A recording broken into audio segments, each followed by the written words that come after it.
நான் என் வீட்டுக்காரமாக வந்துக்கிட்டு இருக்கான், திண்டுக்கல்லில் போயிட்டுருக்கான். என் கூட எப்பயோ என் கூட படித்த ஒரு பொம்பளை பொண்ணு அது என்னை பார்த்துருச்சு.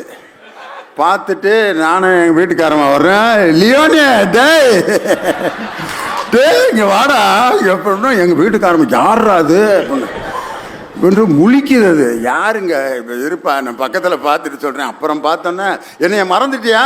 நம்ம 2 பேரும் 3ஆம் கிளாஸ்லேருந்து 8வது வரைக்கும் ஒன்றா படித்தோம்லடா. எனக்கு நீ எத்தனை தடவை நெல்லிக்காய் கடிச்சு கொடுத்துருக்க. நம்ம 2 பேரும் ஒன்றா நெல்லிக்காய் வாங்க போவோம்ல, கொடுக்காப்புளி வாங்கி கொடுத்துருக்க. அப்புறம் ஐயோ அம்புட்டான் ஆதியிலேருந்து அந்த வரைக்கும் அடித்து விட்றா. எங்கள் வீட்டுக்காரம்மா முன்னால் நான் எப்படி நின்றுருப்பேன்னு யோசனை பண்ணி பாருங்க. அது அது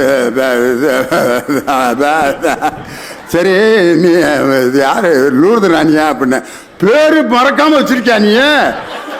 அப்போ அவன் மறந்துருக்கா, நீ மறக்காம பேர் வச்சிருக்க அப்படின்னு. ஆமாம் லூர்து ராணி தான்டா. பல்லெல்லாம் பாதி போய் அப்படியே ஒரு மாதிரி தலையெல்லாம் களைஞ்சி வயசாகி இந்த இப்படி அழுக்கு ஜாக்கெட்டையும் இப்படி கட்டிக்கிட்டு டே லியோனின்னு என்னை கூப்பிட்டுச்சு. லூர்து ராணி நல்லா இருக்கியா? நீ ஏன்டா இன்னும் அப்படியே இருக்க? நாங்கள் தான்டா கிளவி ஆகிட்டேன் அப்படின்னுச்சேன்.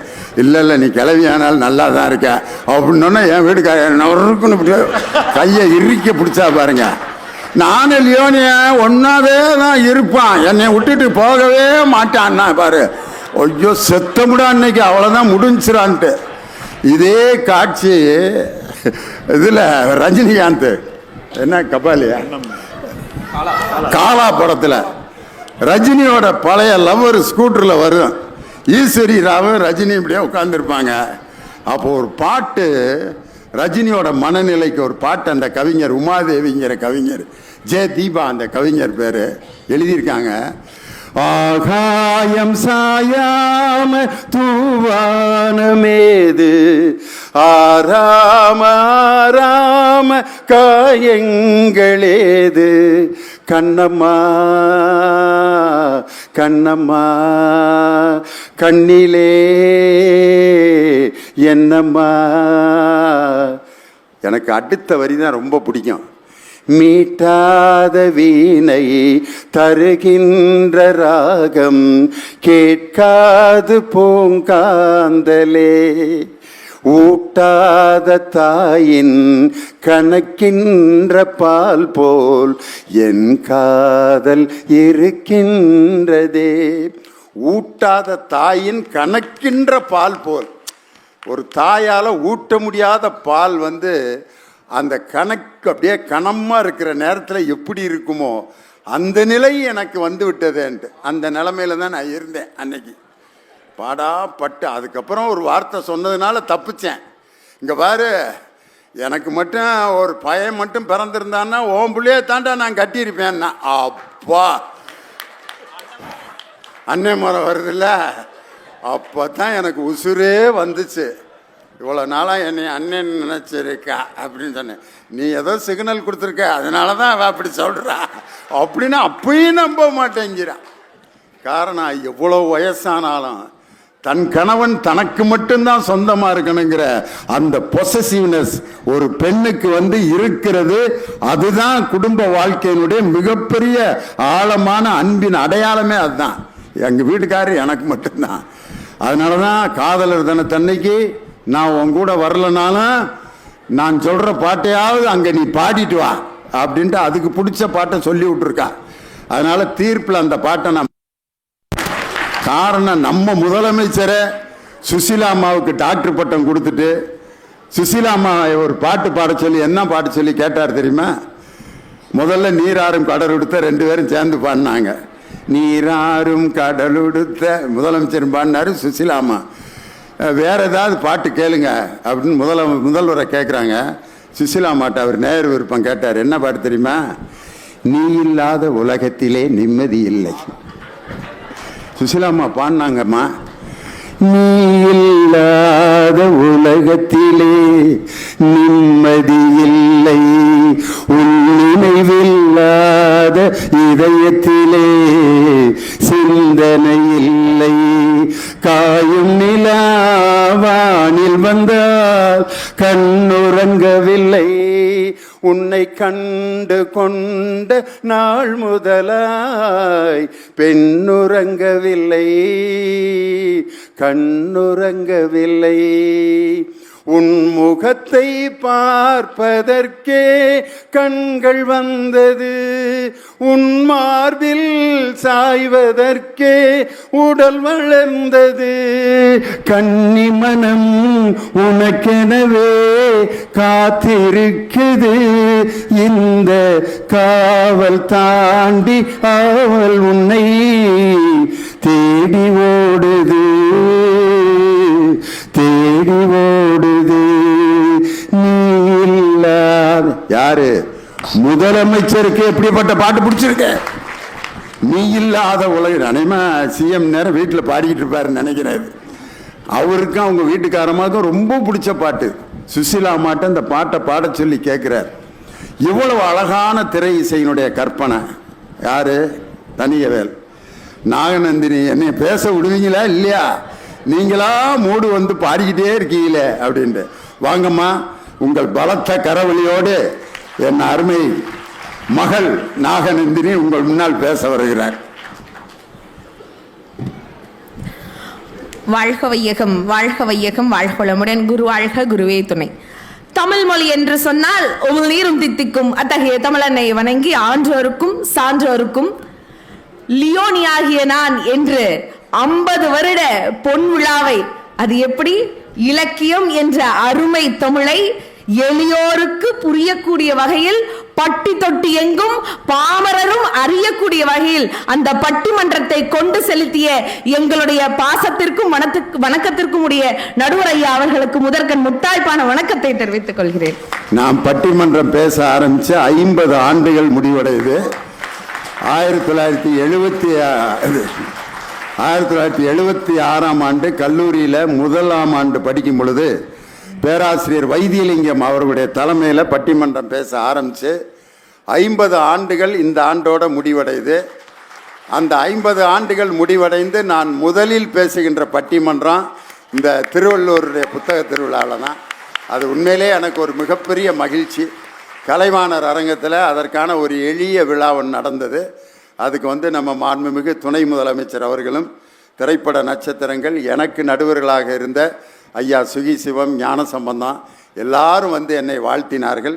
அது உண்மையிலே ஒரு பெரிய மகிழ்ச்சிகரமான ஒரு நாளாக எனக்கு அமைந்தது. அந்த நாளை நினைவூட்டியதுக்கு நாகநந்தினிக்கு நன்றி. விவசாயம், ஆறு, ஏரி, பால் பண்ணை, அணுமின் நிலையம், ஃபேக்டரி, ஆம்பத்தூர் சிட்கோட் அப்படின்னு சொன்னா சவுத் இந்தியாலேயே ஏசியாலேயே பெரிய, அதாவது சவுத் ஏசியாலேயே பெரிய ஒரு தொழில்பேட்டைன்னு சொல்லக்கூடிய அளவுக்கு எழுத்தறிவில் 84% வச்சிருக்காங்க. பொன்னி அரிசினாலும் இவங்க ஊர் தான் ஃபேமஸ், சூரிய கெடிகாரனாலும் நம்ம திருவள்ளூர் மாவட்ட மக்கள் தான் ஃபேமஸ். இதெல்லாம் எனக்கு பெரிய விஷயமா தெரியலிங்க. ஆனா மொழிக்காக மாநிலங்களை பிரிக்க போறாங்கன்னு தெரிஞ்ச போது, திருத்தணியை ஆந்திரா கொண்டு போகும்னு நினைச்ச போது, அதெல்லாம் இல்ல, திருத்தணி முருகர் தமிழ் கடவுள், எங்களுடைய கடவுள்னு மீட்டு கொண்டு வச்சிருக்கிற மக்கள் முன்னாடி இலக்கியெல்லாம் இல்ல, திரை இசைன்னு பேச 2 பேர் பார்த்தா சிரிப்பா வருது. திருத்தணி சாதாரண இடம் இல்ல, முருகன் லவ் பண்ண இடம், வள்ளியை மனமுடித்த இடம். எது? திருத்தணி. அது பாருங்க எப்படி அமைது பாருங்க. காதலர் தினத்தை அன்னைக்கு முருகன் லவ் பண்ண அந்த வள்ளியை திருமணம் முடித்த திருத்தணி கூட திருவள்ளூர் மாவட்டத்தில் தான் இருக்கு. அந்த அளவுக்கு இருக்குங்க ஐயா. இதுல தனியா நான் பேசினாரு வாருங்க, கோயம்புத்தூர்லேருந்து நான் வந்துட்டு சும்மாவே உட்காந்துட்டு இருக்கேன்னு நினச்சிட்டேன். அதாவது எங்கள் ஊர்ல எல்லாம்க்கா தோசை தான் திரி போடுவாங்க. எங்கள் அண்ணன் அப்படியே அந்த தோசைக்கல்லையே திரி போட்டு போய் உட்காந்துருக்கிறாரு. அப்படி பாடின பாட்டெல்லாம் என்ன பாட்டுங்க? ஃபர்ஸ்ட் படம் அந்த காதல்ன்ற படம். பாட்டெல்லாம் நல்லா தான் இருந்துச்சு. அந்த படத்தை பார்த்தீங்களா? கடைசியில் கிளைமேக்ஸு பிரபுதேவா ஒரு போலீஸ்கார அம்மாட்ட மாட்டிட்டு வாங்குவாரு பாருங்க அடி. அதுக்கு அந்த பாட்டுக்காக தான். அதுக்கப்புறம் மன்மதன் படத்தில் காதல் வளர்த்தேன், அது ஒரு சைக்கோ படம். கடைசியில் அந்த பையன் இருப்பானா இல்லையானே தெரியாது. அது ஒரு சைக்கோ தானங்க. அதனால தான் காதலை பற்றி ஒரு கவிஞர் எழுதினார், இஷ்டப்பட்ட இருவர் சேர்ந்து கஷ்டப்படுவதற்கு பெயர் தான் காதல். எப்படி? கரெக்டு தாங்க. அடுத்த பாட்டு ரோஜா ரோஜான்னு அந்த ஹீரோ கடைசி வரைக்கும் ரோசா பூவோட ரயில்வே ஸ்டேஷன்ல நின்றுட்டே இருப்பா. அப்படி இதுல எங்க மகிழ்ச்சி இருக்கு, எங்க வழிகாட்டுதல் இருக்கு எனக்கு புரியல. அதாவது நம்ம எல்லாத்துக்கும் ஒரு விஷயம் சொல்றேன் பாருங்க. February 14 அப்படின்னு சொன்னா காதலர் தினம் மட்டும்தான் ஞாபகம் வருது. ஆனா இன்னைக்கு தான் தன்னுடைய நாட்டை காப்பதற்காக எல்லையில நின்று 2019 புல்வாமா தாக்குதல் மூலமாக 40 வீரர்களை இழந்து நின்னோமே, அந்த நினைவு நாள் இன்று. அந்த தாய்மார்களுக்கு, அதாவது அந்த மகன்களை இழந்த தாய்மார்களுக்கெல்லாம் இன்னைக்கு உறுதுணையா இருக்கிறது எது தெரியுமாயா? ஈன்ற பொழுதிலும் பெரிதுவக்கும் தன் மகனை சான்றோன் என கேட்ட தாய்ங்கிற இலக்கணம் மட்டும்தான் துணை நிற்கும்னு சொன்னா இதையெல்லாம் எப்படி எனக்கு புரியல. அதுல உங்களோட பாட்டு சிறப்பா, உங்களுடைய பாட்டுல அப்படியே கவி சக்கரவர்த்தியா விளங்குனார்ல. அவர் ஒரு விஷயம் சொல்லியிருக்காரு, நான் சொல்லட்டுமா? 10,000 கவிதைகளை முத்தாக அள்ளி தந்த சத்தான கம்பனுக்கு ஈடு இனம் இல்லை என்று பாடு. சீதையின் நடை அழகும் ஸ்ரீராமன் தோள் அழகும் போதை நிறைந்தது என்று சொல்லி என்னை தூக்கி போட்டான் மதுக்கூடத்தில் அள்ளி. காலமெனும் ஆளியிலும் காற்றுமலை தூளியிலும் சாகாது கம்பன் அவன் பாட்டு, அவன் தலைமுறைக்கு எழுதி வச்ச சீட்டு. உண்மைங்க, தலைமுறைக்கும் சொல்லியிருக்காங்க. நம்ம நினைக்கிறோம்ல ராமாயணம் ஒரு பக்தி காவியம்னு. இல்லைங்க, ராமர் தான் அங்க கதாநாயகர், இல்லைன்னு சொல்லவே இல்லை. ஆனா அந்த கதாபாத்திரத்துக்கு உயிர் ஊட்டினது தமிழனுடைய துணை கொண்டு எங்களுடைய பாட்டன் கம்பர் என்று சொன்னால் அதற்கு ஈடு இணையே இல்லை. அதுக்கு ஒரு உதாரணம் சொல்லட்டுமா? அதாவது ராமாயணத்தை ஹிந்தியில துளசிதாசர் எழுதியிருக்கார், கன்னடத்தில் எழுதியிருக்காங்க, வால்மீகி எழுதியிருக்காரு. ஆனா ராமாயணம் பிரச்சனை என்ன பிரச்சனைங்க? இனியும் நான் புதிய டிக்ஷனரி எல்லாம் சொல்லுவார், நீங்க அவர்கிட்ட கேட்டுக்கோங்க. ஆனா உண்மைக்குமே பிரச்சனை என்னன்னா ராஜாங்கம் இருக்கா இல்லையா, அதான ஐயா பிரச்சனை. அதுல ஃபைனலா ஒரு விஷயம், இது வேற எந்த இதுலயும் கோட் பண்ணியிருக்க மாட்டாங்க. ஆனா கம்பர் ரொம்ப அழகா சொல்லியிருப்பார். அதாவது கைகை அப்படி கூப்பிடுறா ராமனை, இங்க வாங்க அப்படின்னு. வா அப்படின்னு தான் கூப்பிடணும், மகன் தானே. அப்ப கூப்பிட்டோன்னே ராமன் அப்படி போய் நிக்கிறார். நின்னோடனே ராஜாங்கம் இல்லை. அது எப்படி சொல்றாங்க பாருங்க. தாளிரு சடை தாங்கி தாகொரு தவம் மேற்கொண்டு புண்ணிய தீர்த்தமாடி வெண் காணும் நல்கி 7 ஆண்டினோடு வா என்று இயம்பினன் அரசன். யார் சொன்னான்னு சொல்றாங்க? அரசன் சொன்னான்னு. அப்பா சொன்னாருன்னு சொல்லல, கோர்ட்டு ஜட்ஜ்மெண்டே வந்துருச்சுன்ற மாதிரி தாய் சொல்றா. சொன்னோன்ன சரிங்க ராமர் நல்லவர் தான் அப்படிதானே நம்ம எல்லாத்துக்கும் தெரியும். சாதாரணமா எடுத்துப்பாரு, இயல்பா போயிடுவாரு, அப்படியெல்லாம் நினைச்சிருக்கலாம். அங்கதான் அங்க தமிழினுடைய பெருமை இருக்கு, அந்த இலக்கியத்தினுடைய நயம் இருக்கு, அந்த சுவை இருக்கு. அதாவது சிலையை வடிச்சிருந்தா கூட அப்படி வடிச்சிருக்க முடியாது. ராமனுடைய முகம் எப்படி இருந்துச்சுன்னு சொன்னாங்க தெரியுமா?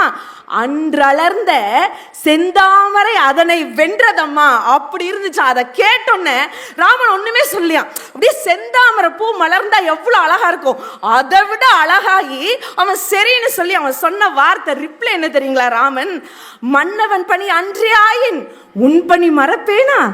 அவங்க அம்மாட்ட சொல்றான். இதுதாங்க வழிகாட்டி, இதுதாங்க மன்னவன் சொல்லினா என்னம்மா, நீ சொன்னா கேட்காமையா போயிடுவேன் நானு. என் பின்னவன் பெற்ற செல்வம் அடியேனும் பெற்றேன் அன்றோ. இது இல்லைங்க உங்க குழந்தைங்களுக்கு நீங்க சொல்லி கொடுக்கணும், அப்பதான் பின்னாடி சொத்து பிரச்சனை வராது. ராஜாங்கத்தையே தூக்கி தன்னுடைய அம்மா, அதாவது மூணாவதா தாயின்னு வருவாங்க கைகை, அவங்களோட பையனுக்கு கொடுப்பேன்னு சொன்ன போதும் கூட ராமன் அதை சந்தோஷமா ஏத்துக்கிட்டு எப்படி சொல்றான்?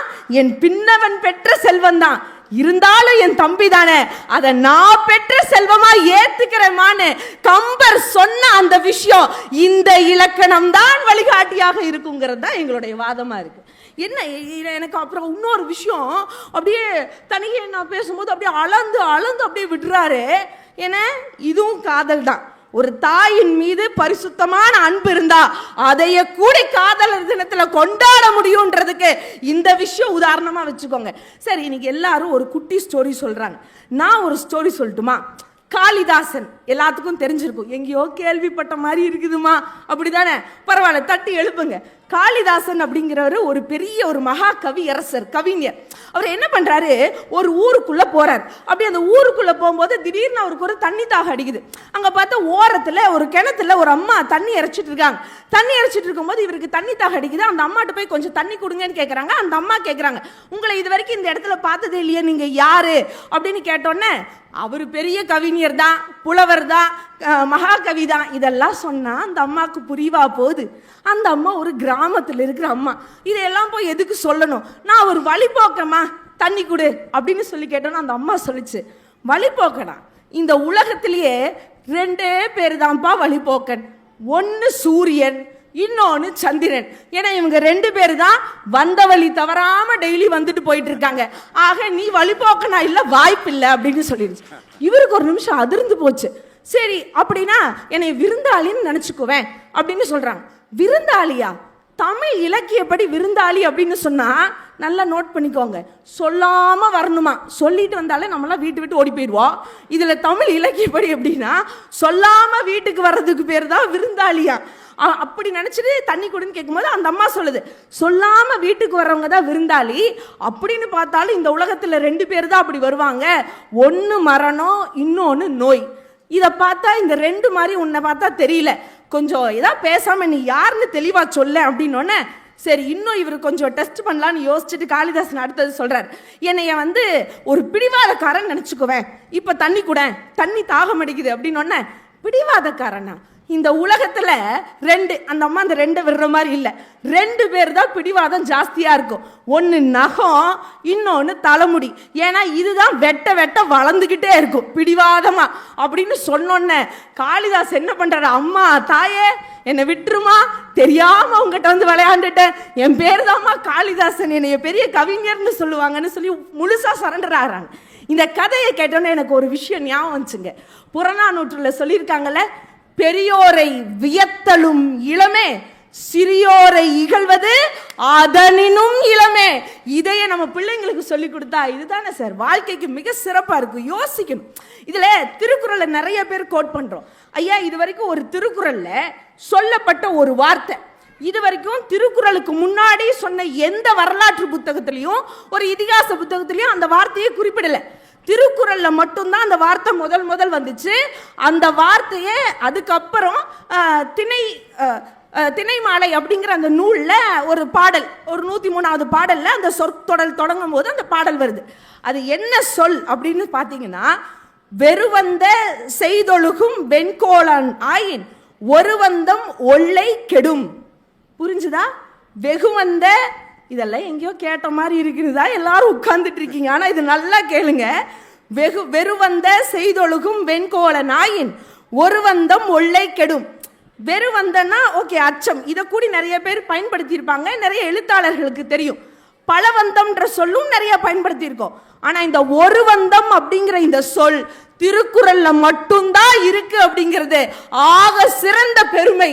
அந்த வார்த்தைக்கான அர்த்தம் என்ன தெரியுமா? அச்சம்.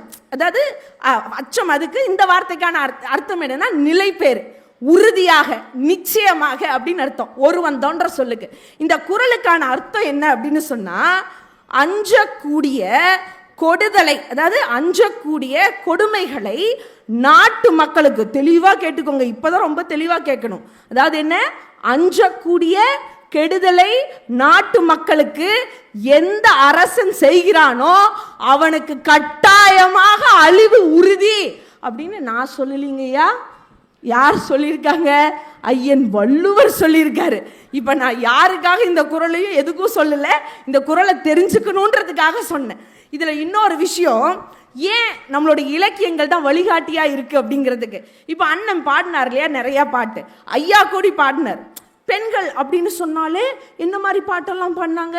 நிலவு, வான், முகில், காற்று, மேகம். நம்மளாம் தீயா வந்தா யாரும் ஒத்துக்கவே மாட்டாங்க. ஆனா ஒரு விஷயம் நல்லா பாருங்க, இன்னைக்கு 21ஆம் நூற்றாண்டுன்னு சொல்றோம், இன்னைக்கு கூட பெண் கவிஞர்களும் எழுத்தாளர்களும் குறைவாதான் இருந்தாங்க. ஆனா சங்க காலத்திலேயே பெண் எழுத்தாளர்கள் அதிகம் அப்படிங்கிறத ஔவை நடராசன் அப்படிங்கிறவர் PhD தீசிஸ் பண்ணி லிஸ்ட் போட்டு காமிச்சிருக்காரு. அதற்கு அர்த்தம் என்ன? பெண்கள் என்பவர்கள் அன்னைக்கே படிப்பிலையும் அறிவிலையும் ஆளுமையிலையும் சிறந்தவர்களாக விளங்கி இருக்கிறாங்கன்னு சொன்னது. அது மட்டும் இல்ல, பெண்களை மதிக்கக்கூடிய சமுதாயம் தான் நம்ம சமுதாயம். இன்னைக்கு ஒரு பாட்டு பாட சொல்லுங்க. அட்ரா அவளை, கொள்ளுடா அவளை, வெட்ரா அவளை, அப்புறம் இஞ்சி இடு பழகி, இந்த மாதிரி தானேங்க நீங்க பாட்டு போறீங்க. என்னைக்காச்சும் பெண்களை பெருமையா படுத்தி இருக்கீங்களா? ஆனா இன்னைக்கு பாருங்க, அதை விட ஒரு படி மேல உயர்ந்து போய் தோ பரமசிவம் அப்படிங்கிறவரு அந்த பெண்களை எந்த அளவுக்கு யோசிச்சிருக்காரு அப்படின்னா, பெண்கள் அப்படிங்கிறவங்க தான் நம்மளுடைய சமூகமே தாய் வழி சமூகங்க. இது நம்மளுடைய நாட்டுப்புற இலக்கியத்துல இருக்கு. அதுல சொல்லப்பட்ட ஒரு விஷயம், பெண்களை தான் காவல் தெய்வமா இன்ன வரைக்கும் நம்ம வழிபாடு செஞ்சுட்டு இருக்கோம். காவல் தெய்வம்லாம் எப்படி இருக்கும்? கண்ணு விரிச்சு இப்படிதான் இருக்கும். ஏன்னா கண்ணு சிமிட்டுற நேரத்துல கூட நம்மளுடைய வீட்டை யாராச்சும் வந்து களவாடக்கூடாது அப்படின்றதுக்காக நம்ம குலத்தை காப்பாத்துற மாதிரி ஒரு கண்ணு விரிச்சு இருக்கும். முன்னாடி நான் ஒரு திருக்குறள் சொன்னேன், அதற்கான விளக்கத்தை சொன்னேன், நல்லா புரிஞ்சுக்கிட்டீங்க. இப்போ ஒரு விஷயம் சொல்ல போறேன், இப்போ அலர்ட் ஆயிக்கோங்க. நான் அடுத்த விஷயம் சொல்றேன். அந்த காவல் தெய்வங்கள் நாளைக்கு சிவன் ராத்திரி, சிவன் கோயிலுக்கும் போய் பாருங்க. நம்ம இன்னைக்கு துர்கைன்னு துர்கை அம்மாவை கும்பிடுறோம், ஆனா துர்கை அம்மா காவல் தெய்வம், அவங்களுடைய பேரு கொற்றவை. எல்லா காவல் தெய்வங்களும் வடக்கு நோக்கி தான் இருக்கும். ஏன் தெரியுமா? அன்னைக்கே நம்ம முன்னோர்களுக்கு தெரிஞ்சிருக்கு, தமிழனுக்கு பிரச்சனைன்னு ஒண்ணு வந்தா அது வடக்குல இருந்தாயா வரும். அதை காப்பாத்ததா காவல் தெய்வத்தையே வடக்குல வச்சிருக்காங்கன்னு சொன்னா, அந்த திருக்குறளும் இந்த கான்செப்ட் புரிஞ்சிருச்சுங்களா? ஐயோ, நான் யாரையும் குறையெல்லாம் சொல்லலீங்க, தமிழ்நாட்டு நிலவரம் என்னமோ அதை மட்டும் தான் உங்ககிட்ட சொன்னேன். இன்னும் பேசணுமா சினிமா பாட்டை பத்தி? இந்த ஒரு பாயிண்ட்லயே எல்லாத்தையும் கத்தம் ஆக்கியாச்சு. ஐயா இல்லையா, நானும் நிறைவா ஒரு விஷயம் சொல்லிடுறேன். நானும் ஒரு சினிமா பாட்டு பாடணும்னு நினைக்கிறேன். ஏன்னா இவங்க மட்டும் தான் பாடுவாங்களா? நானும் ஒரு பாட்டு பாடுறேன். நங்கை நிலாவின் தங்கை மங்கை நீதானே செங்கை, உன்னை பார்த்ததும் ஊரை விட்டு ஆங்கிலம் ஓடி போனதென்ன, சேராய் செம்மொழி செந்தமிழ் தான் என் மொழி இன்றே ஆனதென்ன, மந்தாகினி மங்கனினி சிந்தாமணி வா வா அம்சவேணி, நீ பௌர்ணமி வாரதினி மிர்நாளினி நீ என் சொற்பராணி. இதுல பாத்தீங்கன்னா ஒரு இடத்துல கூட பெண்களை இழிவா சொல்லியிருக்க மாட்டாங்க. ஏன்னா எழுதின கவிஞர் அப்பேற்பட்ட கவிஞர் பேரரசர் வாலி அவர்களினுடைய கைவண்ணத்தில் உருவான பாடல். இதுல சொல்லப்பட்ட அனைத்து வார்த்தைகளும் இலக்கியத்துல வந்த சொற்கள் தான். இதுல சொல்லியிருப்பாங்க நங்கை, யாரோட நங்கைங்கிற அவங்களுடைய காதலி நிலாவோட தங்கை அப்படின்னு அதுல குறிப்பிட்டிருக்கும். ஒரு பெண்மகள், அதாவது தமிழ் பெண்ணை பார்த்தா அங்க இருக்கக்கூடிய ஆங்கிலம் கூடி ஓடி போயிருன்ற அளவுக்கு வர்ணிச்சிருப்பார். அது எல்லாத்துக்கும் மேல மந்தாகினி அப்படிங்கிற அந்த வார்த்தை அயோத்தியா காண்டத்துல ராமர் அவர்கள் சீதை கிட்ட காமிப்பாங்க, அது ஒரு அழகான நதியினுடைய பேர். அதே மாதிரி சிந்தாமணி அப்படிங்கிறது சீவக சிந்தாமணி. அதுல இருக்கக்கூடிய அம்சவேணி அப்படிங்கிற அந்த சொல் குண்டலகேசியில வரக்கூடிய ஒரு பெயர். பௌர்ணமி எல்லாத்துக்கும் தெரியும், முழு நிலவு. அதே மாதிரி மிர்நாளினி அப்படிங்கிறது அந்த தாமரையினுடைய தண்டு மாதிரி தன்னுடைய அந்த மேனி இருக்கு அப்படிங்கிறத பறைசாற்றக்கூடிய விதத்துல இலக்கியத்தினாலதான் அவங்களுடைய திரை இசையே வாழுதுங்கிறத நீங்க புரிஞ்சுக்கணுங்க. அதுக்காகவே இந்த ஒரு விஷயம். நிறைவா இன்னைக்கு காதலர் தினம் எல்லாரும் பேசிட்டாங்க, நாங்களும் எங்க பங்குக்கு சொல்லணும்ல. எங்களுடைய தலைவனும் தலைவியும் எப்படி காதலிச்சாங்க தெரியுமா? எங்களுடைய பாரதிதாசன் அவர்கள் அழகா சொல்லியிருப்பார் குடும்ப விளக்குன்ற ஒரு விஷயத்துல. நாங்கள்லாம் உங்களை மாதிரி சும்மா ஒருத்தருக்கு ஒருத்தர் மட்டும் விரும்புறதில்லை. எங்களுடைய குடும்பம் எப்படி வளருதோ அப்படி தமிழ் வளரணும், தமிழ்நாடு வளரணும்னு நினைச்ச அன்னைக்கே எழுதியிருந்தாங்க ஐயா. வரும்படி விகிதப்படி நான் தரும்படி வாக்களித்தபடி கணக்கில் திங்கள் தோறும் கரம்படி வீதி தமிழ் கழகத்தார்கள் கடைப்படியை மிதித்து விட்டார் எண்ணி வைப்பார் பெரும்படியாய் செய்வதுண்டோ படிக்கணக்கை பேசிவிட்டால் கண்டபடி. அப்படியா? அறியாதபடியா சொன்னேன்? நாம் தமிழர் படிப்படியாய் முன்னேற்றம் எப்படியாய் பெறுவாராயின் இப்படியில் கீழ்ப்படியில் இரார்கள் என்றோ, மெய்ப்படி அறிஞர் சொற்படி நடந்தால் மேற்படியார் செப்பியபடி விந்தை பிறக்கும், எப்படிக்கு முதல் படியாய் தமிழ் படியே இருக்க வேண்டும். இதை நம்ம உணர்ந்தாதான். கஷ்டப்பட்டார்ல அமர்நாத் ராமகிருஷ்ணன் அவர்கள். நம்ம ஒரு காலத்துல என்ன சொன்னாங்க, ஒரு தமிழ்நாட்டினுடைய அதாவது இந்தியாவினுடைய வரலாறு எங்கிருந்து தொடங்கன்னா வடக்க சிந்து நதிக்கரை அப்படின்னு எல்லாம் சொன்னத, அதெல்லாம் ஒன்றும் இல்லையா. இனிமேல் இந்தியாவினுடைய வரலாறு மட்டும் இல்ல, இந்த உலகத்துக்கே இரும்ப உற்பத்தி பண்ணதும் இதே மண் தான். இனி வரலாறு சொல்லணும்னா கூட தெற்கே தாமிரபரணி நதிக்கரையில இருந்து தான் தொடங்கணுங்கிறத இன்னைக்கு காமிச்சிருக்கோம். அப்படின்னு சொன்னா வடக்கு வாழணும் தெற்கு தேயணுங்கிறது அந்த காலம் சார்.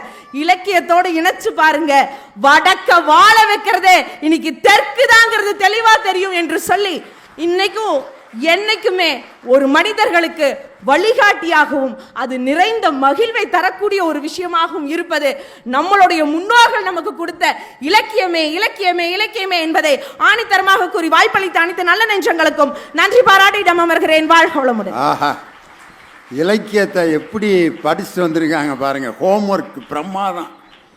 உண்மையிலேயே வாழ்க்கையில் எல்லாமே நடக்கும். ஒரு பையன்கிட்ட கேட்டேன், திருமணத்துக்கும் மரணத்துக்கும் என்னடா வித்தியாசம், என்னடா ஒற்றுமைன்னு. சார், ஒற்றுமையை முதல்ல சொல்கிறேன் சார். திருமணத்துக்கும் பந்தல் போடுவாங்க சார், மரணத்துக்கும் பந்தல் போடுவாங்க சார். திருமணத்துக்கும் சாப்பாடு போடுவாங்க சார், மரணத்துலேயும் சாப்பாடு போடுவாங்க சார். திருமணத்துக்கும் சொந்தக்காரங்களுக்கெல்லாம் சொல்லி விடுவாங்க சார், மரணத்துக்கும் சொந்தக்காரங்களுக்கெல்லாம் சொல்லி விடுவாங்க சார். வேறு என்னடா சார், ஒற்றுமையை சொல்லிட்டேன், வேற்றுமை சொல்லிட்டா சார். சொல்கிறா, திருமணத்தில் சந்தோஷமாக இருப்பாங்க சார், மரணத்தில் வேதனைப்படுவாங்க சார். ஓகேடா, ரொம்ப டாப்புடா. ஒரே ஒரு வேறுபாடை மட்டும் விட்டேன் சார். சொல்கிறா, சார் முதல் இரவில் பூவை மேலே போட்டு நம்ம மேலே படுத்திருப்போம் சார். கடைசி இரவில் நம்மளை படுக்க போட்டு பூவை மேலே போட்டிருப்பாங்க சார். ஐயா எப்புட்றா அப்படின்னு எப்படி சிந்திச்சிருக்கான் பாருங்க.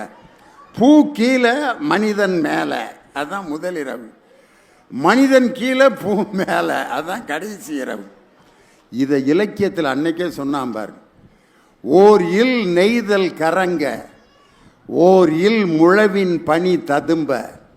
ஒரு வீட்டில் கல்யாணம், இன்னொரு வீட்டில் டெத்து, பக்கத்து வீடு. எப்படி இருக்கான் அவன் வந்து மாங்கல்யம் தந்து நானே நம ஜீவன கேசுனாங்கிறப்ப ஐயோ போயிட்டு ஐயா அப்படிங்கும்போது அந்த தாலி கட்டுறவனுக்கு எப்படி இருக்கும், என்னடா அது. இது அப்படியே ஒரு படமாக எடுத்தாங்க பாருங்க. தலைவர் தம்பி தலைமையில், பக்கத்து வீட்டில் இளவு தம்பிராமையா தான் டெத்து, இந்த பக்கம் இளவரசு அவர் வீட்டில் கல்யாணம். என்ன அக்கிரமம் ஆயிரும் பாருங்க. இந்த ஒரு இலக்கிய வரியை வைத்து ஒரு சினிமாவே எடுத்தான் பாருங்க. ஓர் இல் நெய்தல் கரங்க, ஓர் இல் முழவின் பனி ததும்ப. இன்னாதம்ம உலகம். உலகம் என்றாலே துன்பம் நிறைந்தது தான். ஆனால் இன்பம் காண்பர் அதன் இயல்பு உணர்ந்தோரே அப்படின்னு நாம் பாருங்க. அதாவது நல்லது, துன்பமும் இன்பமும் வாழ்க்கையில் இரண்டு கண்கள் மாதிரி பிரிக்க முடியாது. இதற்கு நடுவில் ஒரு மனிதன் மகிழ்ச்சியாக இருக்கிறான்னா இந்த உலகத்தின் இயல்பை உணர்ந்தவனால் தான் மகிழ்ச்சியாக இருக்க முடியும் சொன்ன தமிழ் இலக்கிய மாதிரி உலகத்தில் வேற யார் சொல்லியிருக்கா கேட்டார். பதில் சொல்லணும். வாங்க, கவிஞர் இனியவன் திரை இசையே அப்படிங்கிற அணியை நிறைவு செய்ய வருகிறார். உங்கள் பலத்த கரவொலியோடு கவிஞர் இனியவன். இந்த மாபெரும் புத்தக திருவிழாவை முன்னிட்டு நடைபெறுகின்ற பட்டிமன்றத்திற்கு நடுவர் பொறுப்பினை ஏற்றிருக்கின்ற இத்தனை நாட்களாக ஒரு 3 பேரம்பேத்தி எடுத்த வயதான தாத்தா என்று நான் நினைத்து கொண்டிருந்தேன். இன்றைக்கு என்னவோ ஆச்சு தெரில, ஒரு 45 வயசு குறைஞ்சி வந்த உடனே ஒரே லவ் மூடில் பாட்டு பாடுகின்ற காதல் இளவரசன், காதல் மன்னன், காதல் கதாநாயகன், காதலுக்கு மரியாதை கொடுக்கின்ற எங்கள் நடுவர் அவர்களே, பேச்சாளர் பெருமக்களே, தமிழ் கூறு நல்லுலகே, என்னை வாழ வைத்து கொண்டிருக்கின்ற திருவள்ளூர் மாவட்டத்தினுடைய ரசிகர் பெருமக்களே, உங்கள் அத்தனை பேருக்கும் என்னுடைய வணக்கத்தை தெரிவித்துக் கொள்கின்றேன். இனியவனுக்கு என்ன ஒரு சிறப்புன்னா, காதலர் தினத்து அன்னைக்கு பொண்ணு கட்டின ஊரில் பேசுகிறாரு பாருங்க. இங்கே தான் பொண்ணு எடுத்திருக்காரு. உனக்கெல்லாம் கொடுத்து வச்சிருக்கணுமியா. வீட்டுக்காரமோட வரலையே. நடுவர் அவர்களே, எதிரணியை சார்ந்த நம்ம வைரமுத்து, வாழும் வைரமுத்து அவர். இந்த ஆளுகிட்ட இங்கேயா கட்டுச்சு ஜிப்பான்னு கேட்டேன். ஒரு ஜிப்பா வாங்கினா 3 ஜிப்பா ஃப்ரீன்னா. சரியா 3 ஜிப்பா வாங்கினே 3 கலராக இல்லை, ஒரே கலராக வாங்கியிருக்கார். அவ்வளோ பெரிய கவிஞர் அவர். அவர் சொன்னார், காதலித்து பார், தபால்காரன் தெய்வம் ஆவான். ஆமாம், அவங்க அப்பன் கொலகாரன் ஆவான். காதலித்து பார், வயிற்றுக்கும் தொண்டைக்கும் ஒரு உருவமில்லாத உருண்டை வரும். ஆமாம், காதல் தோல்வி ஆகும், சரக்கடிப்ப வாந்தி வரும். அப்போ வயிறு கலக்கம். காதலித்து பார், எது சொர்க்கம் எது நரகம், ரெண்டில் ஒன்று நிச்சயம். நீ கட்டிப்பார், நரகம் ஒன்றே நிச்சயம். இது என்ன பெரிய விஷயம்? இலக்கியங்கள் தமிழனுக்கு ஒரு பெரிய ஒரு அடையாளம் என்ன தெரியுங்களா? தன்னைத்தானே பரிசோதிச்சுக்குவான். உலகத்தில் நீங்கள் எந்த இலக்கியத்தை போய் கேள்வி கேட்க முடியாது. நீங்கள் போய் கிரேக்க நாட்டில் போய் கிரேக்க இலக்கியத்தை விமர்சனம் செய்ய முடியாது. தமிழ் மொழி இன்றைக்கும் வாழுகிறது என்று சொன்னால் தமிழ் மொழியை தமிழர்களே விமர்சனம் செய்கிறார்கள். அதுதான் நமக்கு பெரிய பெருமை. நாம் என்னைக்காவது உடனே எடுத்தோடனே தமிழ் தான் உலகத்தில் சிறந்த மொழி சொல்லியிருக்கோமா? இல்லை, சொல்லவும் கூடாது. ஏனென்று சொன்னால் இப்போ எங்கள் அம்மா நல்லவங்க, இப்போ லீவு என்ன கேட்டால் அவங்க அம்மா அவருக்கு நல்லவங்க. தனிக்க வேலை கேட்குற உங்கள் அம்மா எப்படிப்பா? எங்கள் அம்மா இல்லை, எங்கள் அம்மா தான் நல்லவங்க, மற்றவங்க எல்லா அம்மாவும் கெட்டவங்க சொல்லக்கூடாது. தமிழன் ஒரு காலம் சொல்வதில்லை. எங்களுடைய இலக்கியங்களை நாங்கள் திரும்ப திரும்ப கேள்வி கேட்டுக்கொண்டே இருக்கிறோம். இப்போ 2 பேர் பேசுனாங்க, நீங்கள் கவனிச்சிங்க இல்லையா? ஒரு செய்யுளை சொல்லும் பொழுதும் 1.5 மணி நேரம் பேசுகிறாங்க. கோனார் உரை இருக்கிற எல்லா கைடும் போட்டு கடைசியில் நமக்கு புரியாத மாதிரி ஒன்று பண்ணிட்டு போயிடுறாங்க. நான் என்ன சொல்கிறேன், நீங்கள் சொன்ன எல்லா இலக்கியத்தையும் நாங்கள் எளிமையாக்கி கொடுத்தோம். அதான் திரை இசை. இப்போது ஒரு நன்றி விசுவாசம் தமிழுக்கு வேணும் இல்லையா? இந்த 2 பேருக்கு இல்லை பார்த்தீங்களா சார்? வந்த உடனே வேளாண் துறையை சார்ந்த அதிகாரி ஒருவர் வந்து குரலோவியம் கொடுத்தார் இல்லையா? ஏன் அவர் வந்து கொடுக்கணும்? அவருக்கு திரை இசைக்கு சம்பந்தம் இருக்குது தெரியுமா? மோனிகா பாட்டுக்கும் அவருக்கு சம்பந்தம் இருக்குது சார். அந்த துறை சார்ந்த பாட்டு தான் அது. நீங்கள் நான் பேசி முடித்த பிறகு அந்த அதிகாரியை கூப்பிட்டு கேளுங்க, அவர் சத்தியமாக ஆமான்வார். அந்த நடுவில் உங்களுக்கு பிடிச்ச வரி நடுவில் அந்த பாட்டில்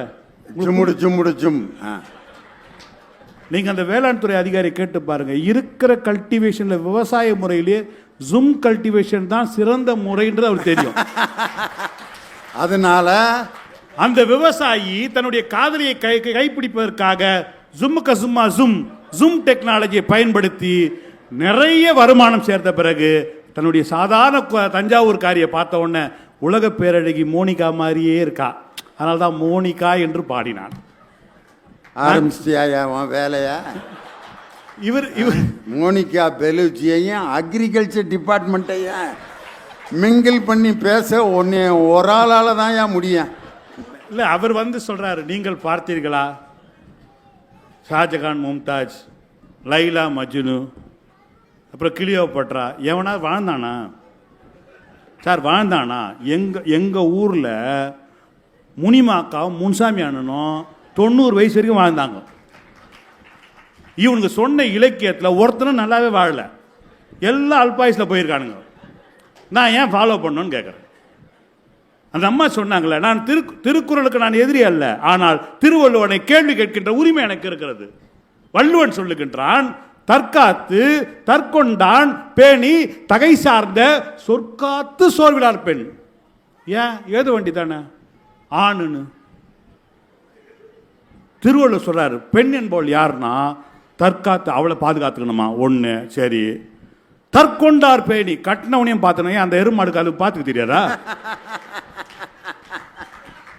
சார்? இந்த கேள்வி நான் கேட்கல, உங்க ஊர் பொண்ணை கட்டினேன், என் பொண்டாட்டி கேட்கறான்.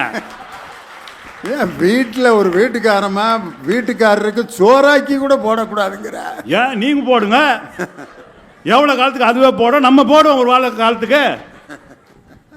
அவ கேட்டா சார், திருவள்ளூர் சேர்ந்த பொண்ணு திருக்குறளை கேட்டான்ட்டா, உன்னை நீ பார்த்துக்க முடியாதா? தகை சார்ந்த சொற்காத்து. உங்க அம்மா பேசுறதுக்கு நான் வாய முன்னிப்பனா? நீ பேசுறதுக்கு வாய முன்னிப்பனையா? எல்லாத்தையும் பேத்து சோர்விலார் பெண். ரோபோட்டாவா? அவ்வளோ மனுஷி தானே. நீ ஆஃபீஸுக்கு போயிட்டு வந்த உடனே டயர்டாக இருக்க, அவளும் ஆஃபீஸ் தானே போயிட்டு வரா. சார், நான் பகிரங்கமாக ஒரு கேள்வி கேட்கின்றேன். நாமெல்லாம் சர்ச்சுக்கு போயிருப்பீங்க கொஞ்சம் பேர். சர்ச்சில் பார்த்தீங்கன்னா இயேசுநாதர் சிலுவையில் அரைஞ்சிருப்பாங்க.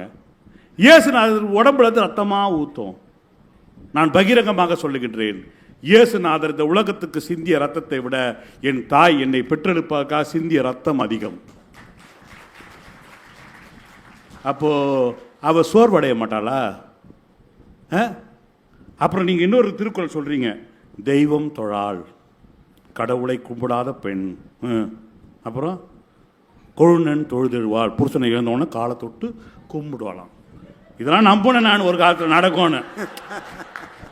காலையில் எழுந்த உடனே இந்த தலையில் குளிச்சுட்டு அந்த கொண்டை போட்டுக்கிட்டு வந்துட்டு இந்த பெட்ஷீட் அப்படியே தூக்கிட்டு காலை தொட்டு அப்படி கும்பிட்டு அந்த தாலியெல்லாம் பார்த்து சினிமாவில் மட்டும்தான் பார்க்கலாம். நடுவரில் இந்த இலக்கியவாதிகள் பண்ண கூத்து இதெல்லாம் நான் நம்பினேன் சார். காலையில் எழுப்புறா, கையில் தட்டினா கூட பரவாயில்ல சார், ஏந்திரியா, பால் வாங்கின்னு பால் பாக்கெட் வாங்கின்னு மாவு வாங்கின்னு வாண்டா, வாங்கிட்டு வரேன். ஏன்டா எனக்கு தெரியும் திருவள்ளூர் பசங்க பொம்பளை பிள்ளைங்க சாதாரணமான பசங்க கிடையாது சார். ஒரு அறை விட்டா ஒரு வாரம் காது கேட்காது. ரொம்ப தைரியம். உண்மையிலே வாழ்றடா நீ. வாழ்க்கையினுடைய அர்த்தத்தை முழுசா புரிஞ்சவன் நீ ஒரு ஆள் தான். இதான் திண்டுக்கல் குசும் பண்றது. நான் வைத்தியத்தில் சொல்லுகிறேன், வாழ்றேன்னா. நீ என்ன வள்ளுவர் என்ன சொல்லியிருக்கணும்? தெய்வம் தொழால் கொழுநன் தொழுதெழுவாள் பெய்யன பெய்யும் மழை. நீ மாத்து, தெய்வம் தொழான், பொண்டாட்டியை தொழுது எழுவான், பெய்யன பெய்யும் மழை. சத்தியமா சொல்றேன், இன்னைக்கு மழை பெய்வதற்கு காரணம் நிறைய ஆண்கள் மனைவியை தெய்வமாக நினைக்கிறார்கள். அதுவும் திருவள்ளூர்ல பொண்ணு காட்டினவெல்லாம் தெய்வமா நினைக்கிறான் சார். எவன் நினைக்கிறான்னு இல்லை, நான் நினைக்கிறேன் சார். என் சோறு முக்கியம் இல்லையா? அவங்க சொல்றாங்க இலக்கியங்களில் இருக்கிறத எங்களுடைய சினிமா பாட்டில் இல்லை. யார் சொன்னா? பூம்பாவை ஆம்பல் ஆம்பல் புன்னகையோ மவ்வல் மவ்வல் ஒரு வார்த்தை இருக்கு. இந்த மவ்வல் என்ற வார்த்தை தமிழ் இலக்கியங்களை மவ் என்ற வார்த்தைக்கு மட்டும், எழுத்துக்கு மட்டும் இருக்கின்ற ஒரே சொல் மவ்வல் மட்டும்தான். நீங்க மௌனம் தமிழ் கிடையாது. நான் மௌனமாக பேசினேன், தமிழே இல்லை. இந்த மவ்வல் என்ற வார்த்தை, இந்த பூ இருக்கு இல்லையா, அந்த மவ்வல் எப்படி சிரிச்சான்னு சொன்னா, மவ்வல் என்ற மலர் ரொம்ப சின்னதா இருந்தான். இந்த பொம்பளை பிள்ளைங்க லவ் பண்ணும் போது சிரிக்கவே சிரிக்காதுங்க. அது பாட்டுன்னு அது சிரிக்கிறது அதுக்கு தான் புரியும். நம்ம போய்தான் கேனையாட ஹின்னு திருவள்ளூர் பஸ் ஸ்டாண்டில் நின்றுட்டே இருப்பான். எல்லா பஸ்ஸையும் பார்த்து சிரிப்பான், கண்டக்டரை பார்த்து சிரிப்பான், டிரைவரை பார்த்து சிரிப்பான், அந்த இழந்த பழம் வைக்கிற ஆயாவை பார்த்து சிரிப்பான், போறவரெல்லாம் பார்த்து சிரிப்பான். அந்த பிள்ளைங்க சிரிக்கிற பூம்பாவாய் ஆம்பல் ஆம்பல் புன்னகையோ மவ்வல் மவ்வல். நண்பர்களை, நாங்கள் இலக்கியத்தை குறை சொல்லவில்லை, ஆனால் இலக்கியத்தை நாங்கள் எளிமைப்படுத்தியிருக்கின்றோம். சொல்றாரு இல்லையா சிலப்பதிகாரம். ஆமா, கோவலன் மதுரையில் பொண்ணு கட்டினான். மதுரையில் இருந்தாங்க. எந்த ஊர்ல பொண்ணு கட்டினாரு? திருவள்ளூர்ல கட்டி பார்த்துருக்கணும்.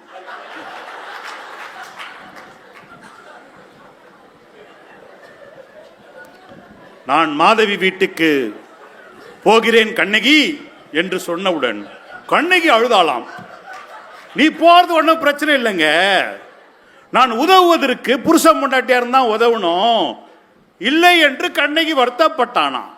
கடவுள் புண்ணியம், கோவலை திருவள்ளூர்ல எடுக்கல. எடுத்திருந்தான்னு வச்சுக்கங்க, பற்றையிலே அற விழுந்து காக்கலூர் வரைக்கும் தரத்த தரன்னு வச்சுன்னு வந்துருப்பாவோ. எங்க போறேன்னு மாதவி அவ விட்டு தட்டு போறேன், அவளை அங்க வலிச்சு வந்துருப்பா. வலிச்சுட்டு வந்துட்டு கலெக்டர் ஆபீஸ் வாசல வச்சு கொளுத்திருப்பா ரெண்டு பேரையும். நீங்க என்ன சொல்றீங்க? புருஷன் போனா போட்டுங்க, நீங்க போங்க. மாதவியா அடுத்தது மாரியம்மா விடு, அந்த விட்டுக்க போ, நீ எங்க ஒன்னா போ. என்னங்க நீங்க பேசுறீங்க? இந்த காலா படத்துல ஒரு காட்சி ஒன்று வச்சிருப்பாங்க. ரஜினிகாந்துக்கு பழைய லவர் வந்துடும். ஒரு நமக்கு இருக்கும் இல்லையா? இப்போ லியோனி அண்டுக்கு ஒரு லவர் இருக்கும் போது எனக்கு இருக்காதா சார்? எல்லாருக்கும் அந்த ஆரம்ப பள்ளியில 8வது படிக்கிறப்ப யாராவது ஒருத்தர் அப்படி இருக்கணும். உலகத்தில் இல்லைன்னா அவன் மனுஷனே கிடையாது. உலகத்திலேயே எங்க 2 பேர் மாதிரி எல்லாம் அமையாதுங்க, சத்தியமா சொல்றேன். அவருடைய ராசி அவரோட நட்சத்திரமும் எனக்கும் அதே ராசி அதே நட்சத்திரம் தான். அவரோட சாபக்கேடு என்னன்னா, அவர் பாய்ஸ் ஸ்கூலில் படித்தார், நானும் பாய்ஸ் ஸ்கூலில் தான் படித்தேன். ஒரு பிள்ளைய நான் பார்க்கல. அந்த ஏரியாவில் இருந்திருக்கோம் இல்லையா? இப்போ அவருக்கு இருக்கா ஒரு புள்ள இருந்திருக்கோம் இல்லையா? ஒரு பூ போட்ட பாவாடை போட்ட ஒரு சட்டை போட்ட ஒரு புள்ள, அவர் சொல்லுவார். அதெல்லாம் நான் கேட்டிருக்கோம், நம்மலாம் இல்லைன்னு சொல்ல. அந்த படத்தில் ஒரு காட்சி வச்சுருப்பாங்க. அந்த ரஜினிகாந்தோடைய மனைவி சொல்லுவா, எனக்கும் அம்பையில் தப்படிக்கிற பெருமாளும் என் பின்னாடியே சைக்கிள் எடுத்து சுற்றினான். நீ வண்டியை கட்டு, நான் ஒரு வெட்டு அவனை போய் பார்த்துட்டு வரேன். அந்த பொண்ணை விசாரிச்சு பார்த்தா திருவள்ளூர் பொண்ணா இருக்கும். சார் தைரியமா பேசுறா இல்லையா? நீங்க இந்த வார்த்தையை கண்ணகி பேசி இருந்தால் வச்சிங்களேன், கோவலம் வீட்டோட இருந்திருப்பான். நீங்க போங்க சார், சோழ நாட்டில் சேர நாட்டுக்கா போங்க, நான் பாண்டிய நாட்டு வரைக்கும் போயிட்டு வந்துடுறேன், பக்கம்தான், 120 பஸ்ஸை பிடிச்சி நான் பாட்டு போகிறேன், மகளிர் உரிமை பயணம்னு டிக்கெட் இல்லாமல் கொடுத்துருக்காங்க, நான் அந்த பஸ்லேயே போயிட்டு வரேன். கண்ணகி போயிட்டு வந்திருப்பா, விடியல் பயணம் கிளம்பி போயிருப்பா, கோவலம் போயிருப்பாடுறீங்க. எதுக்கு உங்களுக்கு வீண் இதுவெல்லாம்? கவி காமு ஷெரீப்னு ஒருத்தர் இருந்தார், நிறைய பாட்டு எழுதினார். நிறைய பேருக்கு தெரியாது, சில பாடல்கள் கண்ணதாசன் எழுதியது என்று நினைத்து கொள்ளக்கூடிய அளவுக்கு கவி காமு ஷெரீப் இருந்தார். ஆனால் அவர், அந்த மனிதன் ஒரு சிவபெருமானை பற்றி பாடல் எழுதுகிறார். நீங்கள் சாதாரண திருவிளையாடல் படத்தில் அவர் சிவபெருமானை அவ்வளவு நேசித்து ஒரு இஸ்லாமியர் பாடல் எழுத முடியுமா? இன்னும் சொல்ல போனால், நான் இன்னும் கேட்குறேன், நம்ம நினைக்கிறோம் இல்லைங்களா, இப்போ எப்போவுமே ஒருத்தர் நல்லா வாழ்ந்துட்டான்னு வச்சிங்களேன், ஒருத்தர் நல்லா திருவள்ளூர்லேயே மணவாள் நகரில் பூங்கா நகரில் வீடு கட்டான்னு வச்சுங்க, நம்மால் போய் பத்திரிக்கை வச்ச உடனே கண்டிப்பாக வந்துடுவேன் சார் சொல்லுவான். மனசுக்குள்ள நினைப்பான், பூங்கா நகரில் எப்படா வீடு கட்டினானுங்க, அவங்க அப்போ யார் தெரியுமா, எவனா இருந்தால் உனக்குன்னா அவன் கட்டிட்டான், கோடி ரூபா போகுது பூங்கா நகரில், என்ன பண்ணியிருப்பானே தெரில, பூங்கா நகர் கண்டிப்பாக வந்துடுற தம்பி, வாழ்ந்தாலும் ஏசும் தாழ்ந்தாலும் ஏசும் வையகம் இதுதானடா என்று இன்னைக்கு நீயும் நானும் வாழ்கின்ற வாழ்க்கையை சொன்னவன் கவி காமு ஷெரீப். நீங்க கண்ணதாசன் ஔவையார் ஒரு பாட்டு எழுதினா, என்ன எழுதினானா, கல்லானை ஆனாலும் கைப்பொருள் ஒன்று உண்டாயின் எல்லோரும் சென்று எதிர்கொள்வர். நம்ம ஊர் கோயிலில் பார்க்கல, யாராவது விஜயகுமார் மாதிரி அந்த ட்ரெஸ்ஸை பாருங்க, அந்தால் நாளை காலையில் ஒரு மாலையை தட்டு எடுத்துட்டு போனால் பெரிய அம்பானி புள்ள நினச்சிக்குவாங்க. இல்லை, அவருக்கு 4 லோடு இருக்குது, எனக்கு 8 லோடு இருக்குது. இப்போ என்ன விட மாட்டானுங்க, அவர் நினச்சிக்குவான் ஜிகு ஜிகுன்னு சட்டையே 50 லட்ச ரூபா இருக்கும் போல தெரியுது. அது பக்கத்தில் ஒருத்தர் சொல்லுவான், அவர் வாட்சிக்குள்ளே இருக்க கண்ணாடியை பார்த்தீங்களா ஃபுல்லாக வைரம், நீ பார்த்த 2 கோடி அப்பு, இப்படியே சுற்றுறதுக்குனே ஒரு கும்பல் வச்சுருக்காளுங்க. நான் கேட்கின்ற நண்பர்களே, நாங்கள் எல்லாவற்றையும் எளிமைப்படுத்திக்கிட்டோம். இவர் சொன்னார் இல்லையா, என்னது இருக்கிறது ஓலை கொட்டாயா, நடக்கிறது தவளை கொட்டாயா, மஜாவா இருக்கிற பஞ்சு மிட்டாயா, பெண்ணை எப்படி வாட்டர் பாக்கெட் மூஞ்சி என்று சொன்னார். நான் சொன்ன என்ன தப்பு, நான் கேட்குறேன் என்ன சொன்ன தப்புன்னு?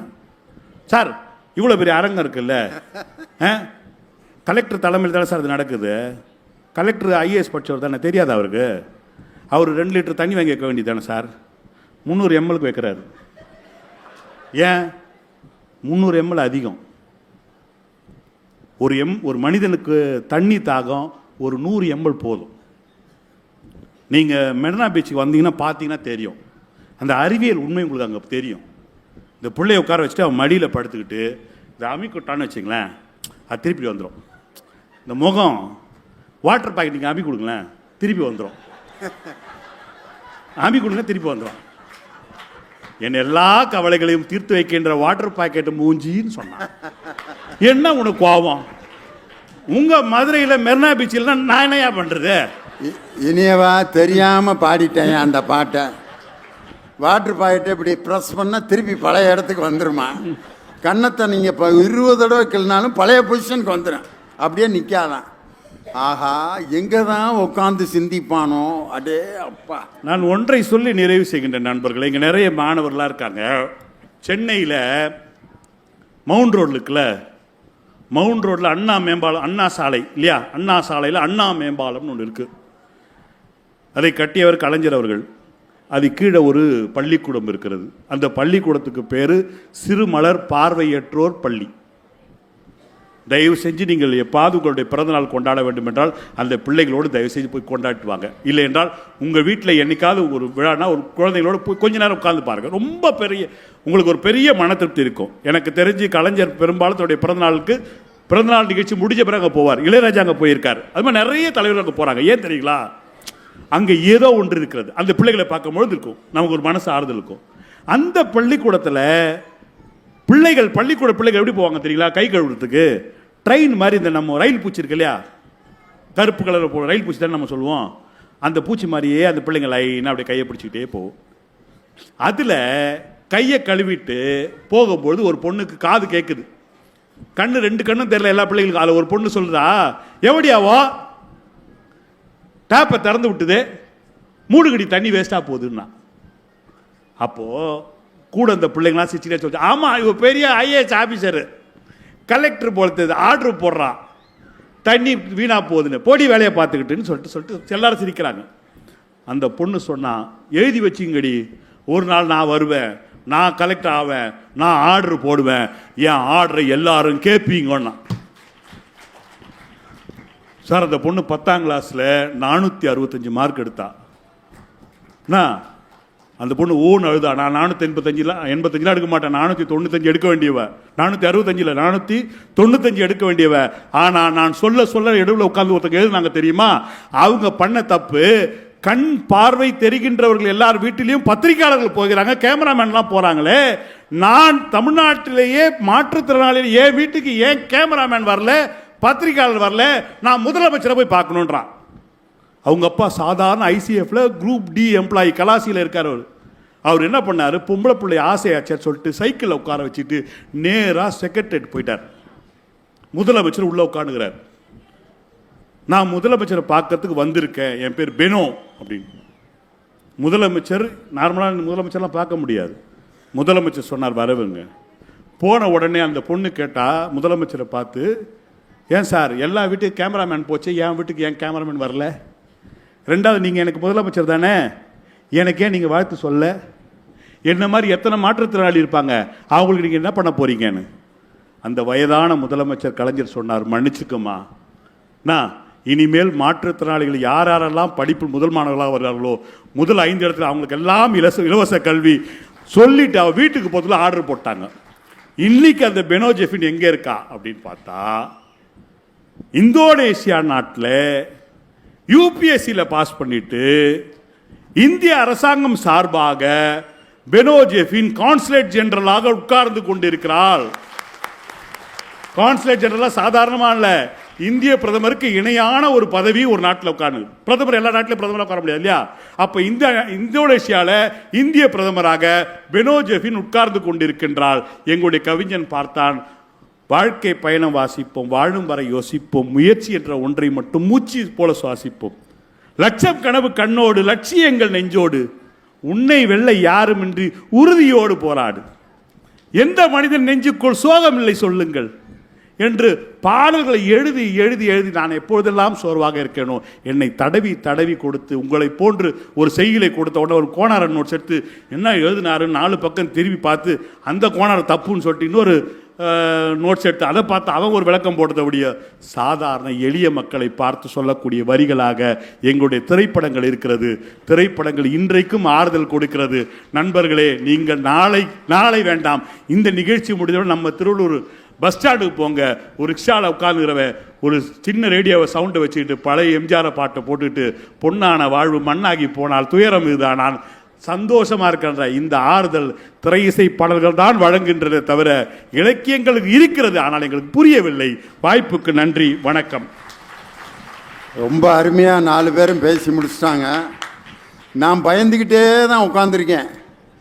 ஏன்னா சனிக்கிழமை, நாளைக்கு ஞாயிற்றுக்கிழமை போய் ரெஸ்ட் எடுத்துகிட்டு ஒரு கறியை ஆக்கி சாப்பிட்டு இந்த முடிப்பாங்கன்னு பார்த்தா இப்படி பேசிகிட்டு இருக்காங்களே அப்படின்ட்டு ஒரு 10 பேராது எந்திரிப்பீங்கன்னு நான் நினச்சேன். உங்களை தப்பாக கணக்கு போட்டேன். ஆனால் இப்போ பட்டிமன்றத்தினுடைய தலைப்பு மாறிடுச்சு. ரசனையில் விஞ்சியது திண்டுக்கல்லா திருவள்ளூரா அப்படிங்கிறதுல உங்களை தப்பாக கணக்கு போட்ட திண்டுக்கலுக்கு தோல்வி, வெற்றி எங்கள் திருவள்ளூரின் ரசிக பெருமக்களுக்கு தான். அதனால் ஒவ்வொன்றுக்கும் ஒரே ஒரு பாட்டு மட்டும் உதாரணமாக நான் சொல்ல போகிறேன். காரணம், ஒரு இசை என்பது ஒரு மிகப்பெரிய சுகம். அது இசை கேட்டால் புவி அசைந்தாடும், அது இறைவன் அருளாகும். நாங்கள் இசையால் வசமாக இதயம் ஏதுங்கிறான். அந்த பாட்டுக்கு music is the food of love. யாரு? Shakespeare. Music is the food of love play on. காதலுக்கு உணவு போன்றது இசை அப்படின்னு. இது மாதிரி ஒரு கச்சேரி நடந்துட்டு இருக்கு, கர்நாடக சங்கீத கச்சேரி. ஒரு பாகவதர் பாடிக்கிட்டு இருக்கார். கலியுக வரத கண் கண்ட தெய்வமாய் காட்சிகளேப்பது பழனியிலே தீம் தாக்கிட்ட ஜுனுதா தாக்கிட்ட ஜுனுதா திக்கிட்ட ஜுனுதா திங்கிறதான் தண்டாக்க தின் தண்டாக்கிறது தண்டாக்க தின் மிருதாங்க அட்டின்னா கச்சேரி பறக்குது. 3 மணி நேரம் கச்சேரி நடந்துகிட்டு இருக்கு. அந்த மிருதங்க வாசிக்கிறவர் அசராதவர் அடிக்கிறாரு. இந்த ஜதி சொன்னவனுக்கு பசி வந்துருச்சு.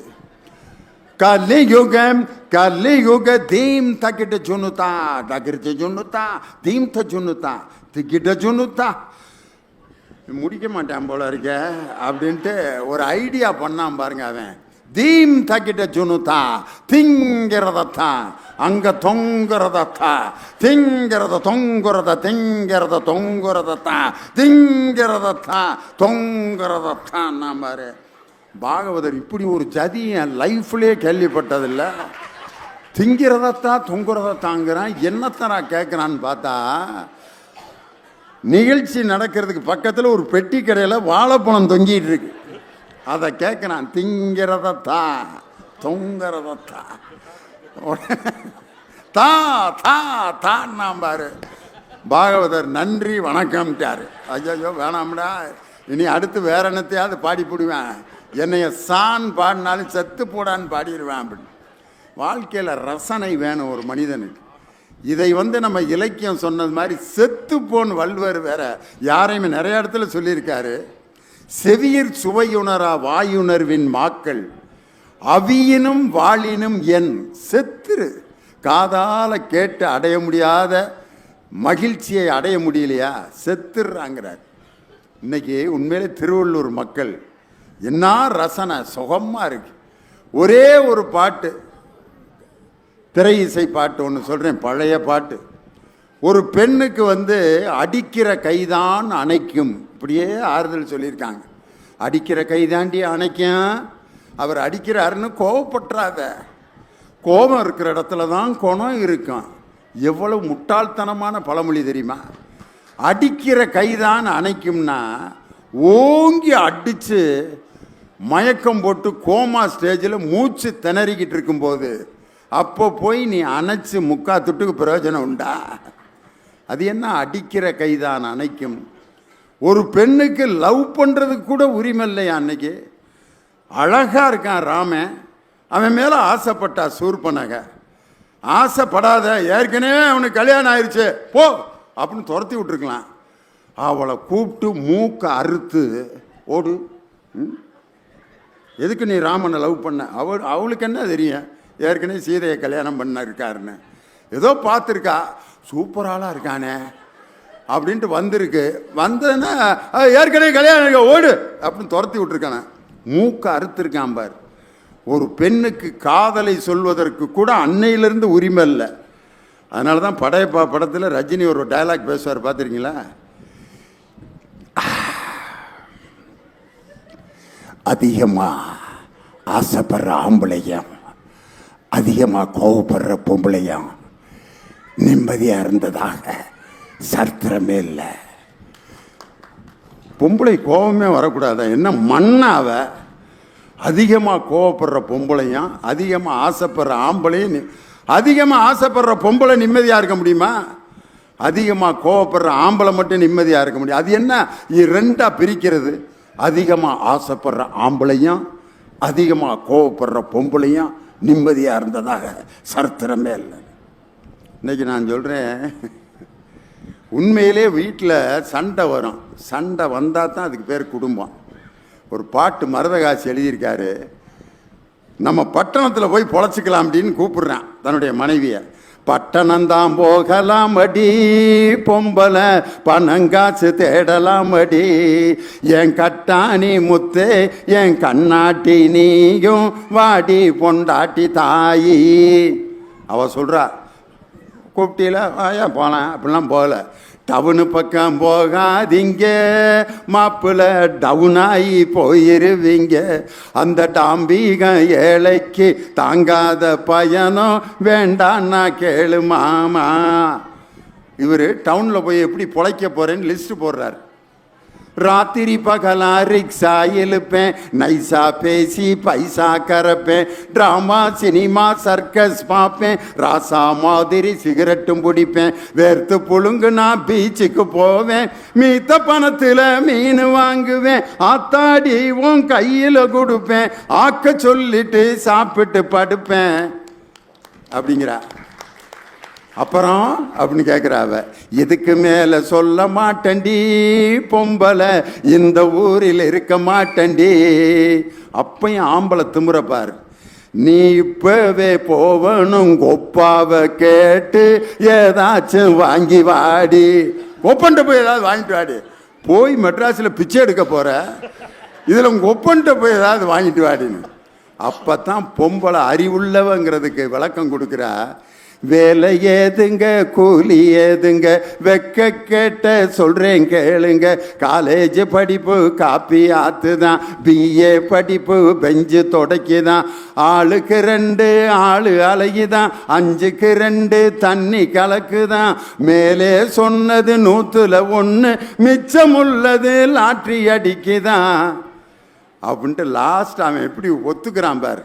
நீ உலகம் அறிஞ்ச பொம்மை நாட்டி, நான் ஒண்ணுமே தெரியா கம்ம நாட்டி, ஊரு விட்டு ஊரு போனா பேரு கெட்டு போகும் முன்னு, உண்மையோட சொல்ல நல்லதுன்னு கேட்டுக்கிட்டு, பட்டணம்தான் போக மாட்டேன்டி பொம்பளை, பயணமாக சொல்ல மாட்டேன்டி அப்படின்னு 2 பேரும் போய் விவசாயம் பார்க்கலாம் வாடின்னு ஒரு பொம்பளை சொன்னதை கேட்டுக்கிட்டு ஆம்பளை அவளுடைய அறிவுபூர்வமான விஷயத்துக்கு அடிபணிந்தது போல் மருதகாசி ஒரு பாட்டு எழுதினார் பார்த்தீங்களா? ரைட்டு. சினிமா பாட்டில் என்ன பெரிய விசேஷம்? மியூசிக் இருக்கும், அதில் காட்சி இருக்கும், அதனால் அது நம்ம மனசை விட்டு போகவே போகாது. அலைகள் ஓய்வதில்லைல அந்த காதல் பாட்டு, ஆஹா ராதா பிரிஞ்சு போறா, படிக்க போறா, கார்த்திக்கு அவன் ஐயரு, அந்த பிள்ளை கிறிஸ்தவ பிள்ளை, படிக்க போகிறப்ப கவிப்பேரசு வைரமுத்து 1 மணி நேரத்தில் எழுதின பாட்டு, இசைஞானி இளையராஜா 1 மணி நேரத்தில் மியூசிக் போட்டு 2 மணி நேரத்தில் உதயமான பாட்டு. இதை ஏன் இங்கே நான் பாடுறேன்னா, இன்னைக்கு காதல் இருந்தீங்கன்னா என் பாட்டை நீ அங்கே பாடணும் அப்படின்னு எங்கள் வீட்டுக்காரம்மா சொல்லி அனுப்புனதுனால வலிந்து இந்த பாட்டை நான் இங்கே பாடுறேன். சகம பனி சானி பம கச மம ப கம கம கச நினி சகா கச நினி சகா மம ப சாச நீனி கக மம நீனி சாச நினி ச. விழியில் விழுந்து இதயம் நுழைந்து உயிரில் கலந்த உறவே, இரவும் பகலும் உரசி கொள்ளும் அந்தி பொழுதில் வந்துவிடு. பாட்டு ஃபினிஷிங் தான் அழகு. நான் படிக்க போறேங்கிறா. கல்வி கற்க நாளை செல்ல அண்ணன் ஆணையிட்டான், காதல் மீன்கள் 2ல் 1 கரையில் தூக்கி போட்டான். விழியில் விழுந்து இதயம் நுழைந்து உயிரில் கலந்த உறவே, இரவும் பகலும் உரசி கொள்ளும் அந்தி பொழுதின் போது, அலையின் கரையில் காத்திருப்பேன் அழுத விழிகளோடு, எனக்கு மட்டும் சொந்தம் உனது இதழ் கொடுக்கும் முத்தம், உனக்கு மட்டும் கேட்கும் எனது உயிர் உருகும் சத்தம். என்ன அழகு பாட்டு! காதலை இதுக்கு மேலே வேற என்ன சொல்றது? சினிமா பாட்டு திரை இசைக்கு என்ன ஒரு அழகுனா மியூசிக் இருக்கும். சுத்ததன்யாசி ராகத்தில் இசைஞானி இதை மியூசிக்காக போட்டார். ராதா கடற்கரையில் ஓடுவா, கார்த்திக் உட்காந்து அழுகிறத காட்சியாக பார்ப்போம், மனசில் ஆழமாக பதியுது. சிற்பி பாலசுப்ரமணியம் எழுதின பாட்டை கிழக்கே போகும் ரயிலில் பாரதி ராஜா போட்டிருப்பார். மலர்களே நாதஸ்வரங்கள் மங்கள தேரில், ஹம்சதுவனி ராகம். சினிமாவுக்கெல்லாம் ராகம் இருக்கு, காட்சி இருக்கு. ஆனால் இலக்கியத்துக்கு அது ஏதாவது உண்டா? இன்னைக்கு நான் ஒரே ஒரு இலக்கிய பாட்டோட தீர்ப்பு சொல்றேன். சண்டை போடாத கணவன் மனைவி யாராவது ஒருத்தர் இங்க இருந்தா கை தூக்குங்க. இது வரைக்கும் நான் சண்டையே என் மனைவி கூட போட்டதில்லை. ஒரு ஆளு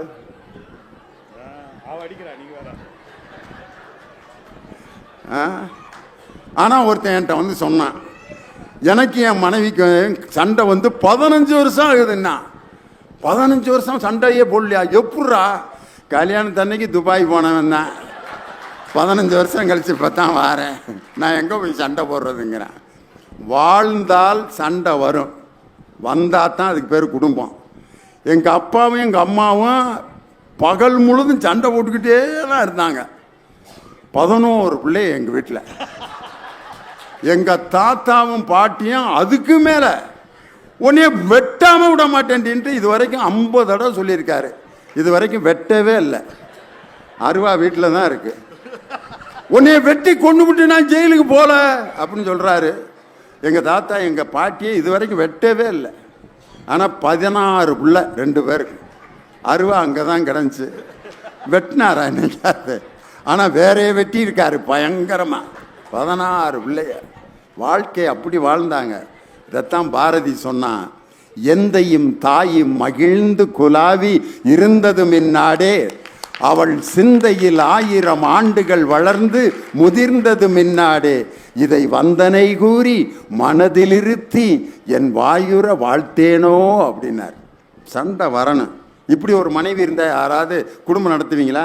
வாடி வர்றங்க, போடி போகிறேங்க, உக்காரு உக்காடுறேங்க, தூங்குடி தூங்குறேங்க, எந்திரி எந்திரிக்கிறேங்க, சோறாக்கடி ஆக்குறேங்க, குழம்பு வைடி வைக்கிறேங்க, பிளேட் எடுத்து வைடி வைக்கிறேங்க, சோத்தை போடுறி போடுறேங்க, குழம்பு ஊத்துறி ஊத்துறேங்க, அப்படியே விஷத்தை ஊத்துறி ஊத்துறேங்க, சாப்பிட போகிறேன்டி சாப்பிடுங்க, செத்துருவண்டி சாகுங்க. இப்படி ஒரு மனைவியோட வாழ முடியுமா? யாராவது சொல்கிறதெல்லாம் கேட்குறான்ட்டு வாழ முடியாது. சண்டை வரணும். சாப்பாட்டை போட்டுட்டு இந்த நைட்டில் அவன் பாட்டுக்கு சாப்பிட உட்காந்து முன்னால் இப்படி குத்த வச்சு உட்காருவாங்க, பார்த்துறீங்களா? தொலைஞ்சான் அன்னைக்கு அந்த ஆம்பளை. அவன் கண்டுபிடிச்சிட்டான், எந்திரிடி நான் சாப்பிட்டுக்கிறேன். இல்லை உப்பெல்லாம் நான் எடுத்து போட்டுக்கிறேன், அப்பெல்லாம் நான் பொறிச்சிக்கிறேன், நீ முதல்ல எந்திரிச்சு. அவன் உட்காந்துருக்க சைஸ்லேயே ஏதோ பிரச்சனை பண்ண போகிறான்னு கண்டுபிடிச்சிட்டான். குழம்பை ஊற்றிக்கிட்டே ஒரு வாக்கியம் சொல்கிறா, உன்னைய கட்டி நான் என்னத்தை கண்டேன். வாய்கிட்ட சாப்பாடு கொண்டு போகிறான், சாப்பாட்டுக்கு வாய்க்கு இடையில இப்படி சொன்னால் எப்படி திம்பான்? பேசாமல் இருக்கே இல்லையாடி? என்ன பேசாமல் போயா அப்படின்னு சண்டை போட்டு வெளியே போடி வெளியே போ, நான் இப்போ எங்கள் அப்பா வீட்டுக்கு போகிறேன், உன் கூட வாழ்கிறதுக்கு பேசாமல் இருந்துடலாம், சாப்பிடவாது உரியாடி, நீலாம் மனுஷியாடி, போடி போ உங்கள் அப்பா வீட்டுக்கு போ, என் கண்ணுமில்ல முழிக்காத, நான் இனிமேல் இந்த வீட்டு வாசலையே மிதிக்க மாட்டேன், சபதம். எடுத்துட்டு பெட்டியை ஏதோ எடுத்து ஒரு பையில் வச்சுக்கிட்டு கிளம்புது. கிளம்பி பஸ் ஸ்டாண்டில் போய் உட்காருது. பஸ் ஸ்டாண்டுக்கு பக்கத்தில் அவங்க அம்மா உட்காந்துருக்கு. ஏம்மா நீ என்னடி இங்கே? அந்த ஆள் துரத்தி விட்டான், உங்கள் ஒப்பையன் என்னையே துரத்தி விட்டான். பொம்பளைனாலே இப்படி துரத்தித்தான் விடுறாங்க. அப்போ தான் யோசிக்கிறேன், எங்கள் அம்மாலேயே இந்த கிழவன் துரத்திருக்கானே, அப்போ இந்த ஆள் எவ்வளவோ தேவலான்ட்டு போமா நீ வீட்டுக்குன்ட்டு புருஷன் கூட சமாதானம் ஆயிடுவோம்ட்டு வந்து வெளியில் உட்காந்துருக்கேன் மரத்தடியில். மகன் அவங்க அப்பையும் கூப்பிட்றேன், உங்கள் அம்மா எங்கே இருக்குன்னு போய் பாட்டு வாடா. துரத்தி விட்டுவிட்டு என்னைய போய் பாட்டு வாடான்னா ஓட. வெளியே பார்த்தா அவங்க அம்மா உட்காந்துருக்கு எடுத்துகிட்டு போன பையோட. வந்து அவங்க அப்பாட்ட, அம்மா அப்பா அம்மா இங்கே தான் இருக்காளா? அவன் என்னை விட்டுட்டு எப்படா போவா? டே உங்கள் அம்மாவை நான் கூப்பிட்றா. மகன் தூது, பா அம்மா அம்மா அப்பா உன்னைய கூப்பிட்றாரு. அதெல்லாம் வர முடியாது, துரத்து விட்டாரு அடிச்சு. எப்பா அம்மா வர மாட்டேங்குதுப்பா. டே உங்கள் அம்மாட்ட நான் சாப்பிட கூப்பிட்றேன்னு கூப்பிட்றா. அப்படின்னா உங்கள் அம்மாவுக்கு என்னன்னு தெரியும். அவங்களுக்குள்ள ஒரு கோடு வேர்டு வச்சுருப்பாங்க சாப்பிட்றது. இவன் வந்து அப்படியே அந்த சின்ன பிள்ளைக்கு என்ன தெரியும்? ஏமா அப்பா உன்னைய சாப்பிட கூப்பிட்றாரான் அப்படின்னா உனக்கு என்னன்னு தெரியும்னு சொல்ல சொன்னார். அந்த அம்மா சாப்பிட்டு தானே பொழப்பு இப்படி சீப்பிட்டு போய் கிடக்குது. அந்த ஆள் வேற பசி தாங்க மாட்டேன். எங்கிட்டாவது ஹோட்டலுக்கு போய் துறைஞ்சாங்கன்னா காலம் கெட்டு கிடக்கிற கடையில் இந்த ஆளை விட்டு நான் எப்படித்தான் போகிறதான் அப்படின்ட்டு வந்து 2 பேரும் சமாதானம் ஆயிட்டு அதுக்கப்புறம் ஒரு வாழ்க்கையை தொடங்குவாங்க. பார்த்தீங்களா? This is life. வேற யாரும் சொல்ல. 1330வது திருக்குறளா வள்ளுவன் சொன்னான், ஊடுதல் காமத்திற்கின்பம் அதற்கின்பம் கூடி முயங்க பெறின்ன வாழ்க்கையின் தத்துவத்தை இவ்வளவு அழகாக சொன்ன அந்த இலக்கியம், இது நம்மை விட்டு எப்பயாவது பிரிக்க முடியுமா? இந்த இலக்கியத்தை ஊடுதல் காமத்திற்கின்பம் அதற்கின்பம் கூடி முயங்க பெறின். கடவுளே உன் முடியாத காரியத்தை கூட முயன்றால் நீ முயற்சி செய்து வெற்றி பெறுவாய். தெய்வத்தான் ஆகாதெனினும் முயற்சி தன் மெய்வருத்த கூலி தரும்னார். வாழ்க்கையில் எப்படிப்பட்ட இலக்கியங்கள்! திரை இசைக்கு இசை உண்டு, காட்சி வடிவம் உண்டு.